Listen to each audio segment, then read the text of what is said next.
Todos los amantes del ciclismo sabemos que Eddy Merckx es el mejor corredor de la historia. Comparte el mérito de ganar la mejor carrera del mundo en 5 ocasiones, pero pudo ser una sexta. En la historia de hoy te contamos cómo un puñetazo privó al mejor corredor del mundo de ganar su 6º Tour. ¿Quieres saber qué pasó en el Tour de Francia de 1975? Pues quédate a rueda, que te lo cuento.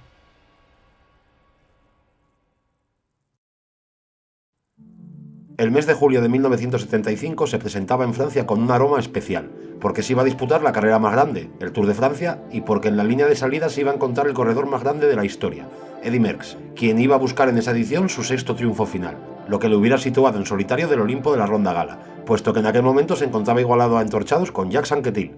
Y eso era algo a lo que no estaban dispuestos el resto de corredores, especialmente los franceses. Si te gusta nuestro tema de hoy, suscríbete para ayudarnos a contarte más historias. Aquella edición iba a comenzar en la ciudad belga de Charleroi, y ahí ya iba a llegar Eddy Merckx como vigente campeón del mundo, además de haberse hecho a lo largo de la temporada con los triunfos en Lieja, Milán-San Remo, Amstel y la Vuelta a Flandes. Parecía que la Gran Boucle tenía dueño, el mismo que en 5 de las últimas 6 ediciones.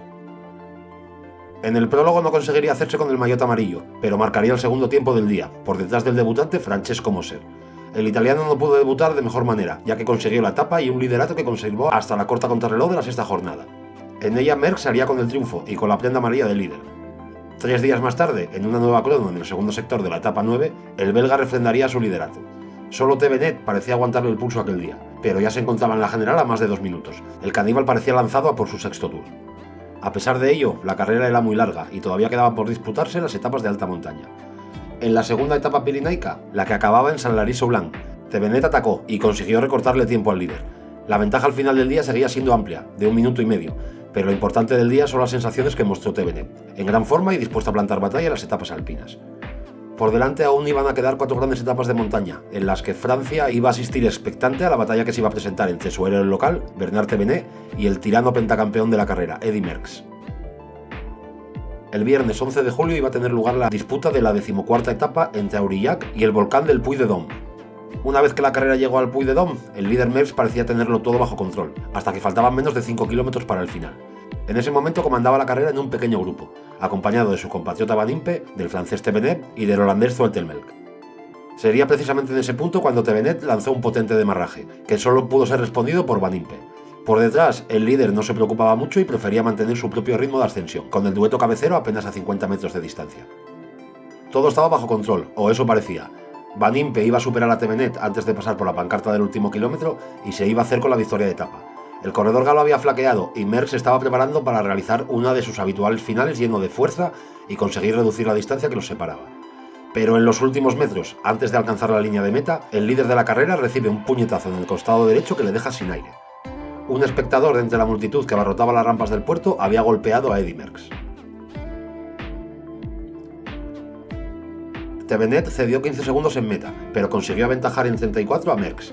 Un Merckx que llegaba a meta totalmente exhausto. El belga se mostró en meta muy enfadado, al tiempo que conmocionado y asustado por la agresión. Una vez que el belga se encontraba en el vestuario, se mostraba muy dolorido por el golpe recibido, en el hígado, además de vomitar varias veces. El médico llegó para examinar a su pupilo antes de finalizar la jornada, y su diagnóstico fue que el golpe había sensibilizado a la zona hepática, pero que no resultaba nada grave. El día siguiente, gracias a Dios para Merckx, fue de descanso, pero el belga lo pasó con grandísimas dificultades. No pudo encontrar esa noche la postura en la cama que consiguiera evitar el dolor. En esta situación se llegó a la etapa reina de la carrera, la etapa alpina en la que se afrontaban las ascensiones de San Martín, Coulolé, Champs, Alos y el final en Paralú, un auténtico etapón. Thévenet sabía que se encontraba ante la oportunidad de su vida. 58 segundos le separaban de esa oportunidad. Merckx, por su parte, se mostraba nervioso porque era sabedor de que la etapa era larga y dura, y no había podido alimentarse bien por los problemas digestivos que arrastraba derivados del puñetazo en el hígado. Molteni, el equipo del líder, marchó desde el principio tratando de controlar todos los movimientos, sabedores de que Merckx no se encontraba en plenas facultades. La intensidad con que los favoritos habían afrontado el Col de Champs haría que el penúltimo puerto de la jornada, el Col de Alos, llegasen tan solo 5 corredores, los 5 primeros de la general. Por orden Merckx, Thévenet, Zoetemelk, Van Impe y Gimondi. Hasta ese momento Merckx había podido controlar sin problemas el dolor de la zona, y antes de afrontar esa subida incluso se tomó una pastilla para el dolor. También marchaba el belga que en el kilómetro final de la ascensión observó cómo Thévenet se mostraba sofocado y pasó a la acción. Lanzó un ataque con el que se marchó en solitario buscando sentenciar la general. En el descenso se le lanzó salvajemente, alcanzando en algún punto de la bajada incluso los 100 km/h. Merckx llegaba a la base del Paraloop con unos 2 minutos de ventaja con respecto al cuarteto perseguidor, y el sueño de hacerse con su sexto Tour parecía que se iba a hacer realidad. Pero hay veces que los sueños se tornan en pesadillas, y en la base de este último puerto la de Merckx acababa de empezar. El belga pierde el golpe de pedal, y da la sensación de encontrarse muy mal. Se ha quedado sin fuerzas, sin que sus piernas puedan mantener un buen ritmo. A esos síntomas además había que sumarle el estómago que le estaba ardiendo, como reconoció en línea de meta. Fue rápidamente alcanzado por detrás y rebasado por el italiano Gimondi. Tampoco tardaría mucho tiempo en hacer su aparición Tevenet, que realizaba un cambio de ritmo y dejaba atrás al maillot amarillo, marchándose en busca de su primer Tour. En el camino también alcanzaría a Gimondi, y se haría con la etapa y con la apreciada prenda amarilla, que en esos momentos portaba un corredor que se estaba arrastrando por las rampas del puerto. En la meta, Merckx cedería casi 2 minutos, pero el belga no iba a buscar excusas. Declaró que es igual el tiempo perdido, lo he intentado todo y he perdido todo. Se acabó, no voy a ganar este Tour de Francia, admitió. Ya en el hotel, la visión que iba a reflejar su costado era dantesca, con un maratón enorme que casi le llegaba hasta el pecho. Pero un campeón jamás puede rendirse, y esa es la máxima que iba a llevar a cabo el vigente campeón del mundo lo que restaba de carrera, empezando por la 16ª etapa. Era una jornada en que iba a afrontar las dificultades montañosas de Vars y el mítico Izoard. En el coloso alpino, Bernard Tevenet se mostró intratable, y siguiendo el consejo de un espectador de lujo aquel día, Louison Bouvet, de que un campeón entra siempre solo en la Cage de Ser. Su ventaja al final del día se iba a ir hasta los 3 minutos y 20 segundos en la general, con respecto al segundo clasificado, Eddy Merckx. El Tour era francés. Pero a pesar de la desventaja y de sus propios problemas físicos, Merckx seguía sin rendirse. Antes de comenzar la 17ª etapa, se engancha con el danés Ritter y se da un buen golpe en la cara. Los médicos le recomiendan abandonar la carrera, pero él no puede hacer eso. Tiene que honrar al futuro campeón. Pocos minutos más tarde, en el descenso del primer puerto de la jornada, la Madeleine lanzó un nuevo ataque.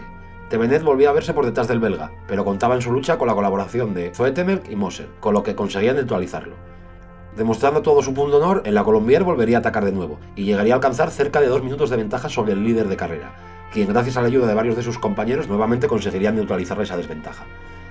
En la meta llegarían ambos corredores juntos, a casi 4 minutos del ganador de aquel día, que fue el español Vicente López Carril. Una vez concluida la etapa, a Merckx se le sería diagnosticada una fractura en la mandíbula, con lo que el mundo del ciclismo no conseguía salir de su asombro ante la exhibición realizada en la etapa por el caníbal. Desde ese momento y hasta el final de la ronda gala vivió un calvario tremendo, siendo instado constantemente por los médicos en abandonar la carrera. La respuesta de Merckx era siempre la misma: no puedo retirarme, esto restaría mérito a la victoria de Tevenet. 4 días más tarde, Merckx iba a asistir como espectador de lujo a la ceremonia de la coronación del francés en los Campos Elíseos. El belga no iba a conseguir, ni aquel año ni más tarde, su sexto Tour, lo que le habría elevado a lo más alto del Olimpo de la ronda gala.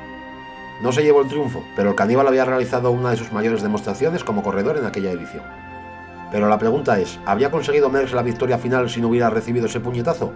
Me gustaría que me dejases tu opinión en los comentarios. La verdad es que es una pregunta que nadie podrá responder nunca.